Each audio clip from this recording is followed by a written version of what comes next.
फिरावे कहाँ रे।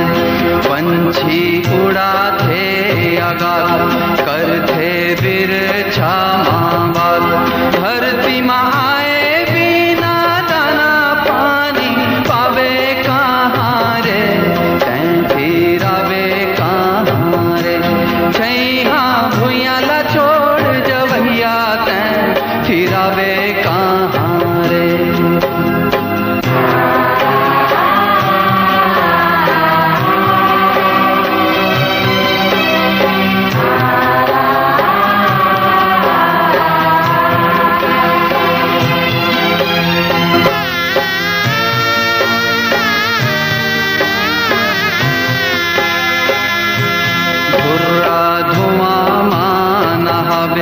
जिनगिला बिरथा गवावे। धरती माता के सेवा बिन सुख पावे कहाँ रे। तैं फिरावे कहाँ रे।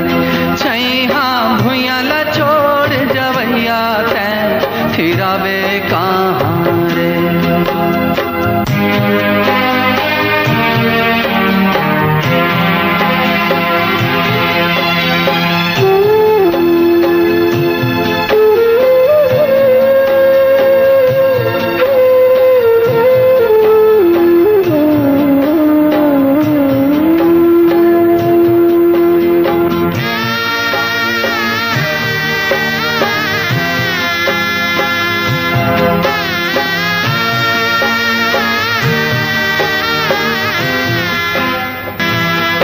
का जोरे का गमाए पीढ़ी पीढ़ी भर माए।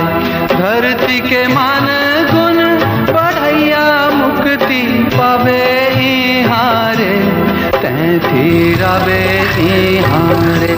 छैहा भुइयाला छोड़ जवैया तैं फिरावे इहाँ रे। मोर छत्तीसगढ़ महतारी तोर महिमा है बड़ा भारी।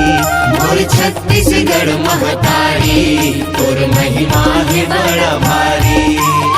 अपन लइका मन के भूख मिटाए बर हावस हाँ महतारी। मोर छत्तीसगढ़ महतारी तोर महिमा है बड़ा भारी।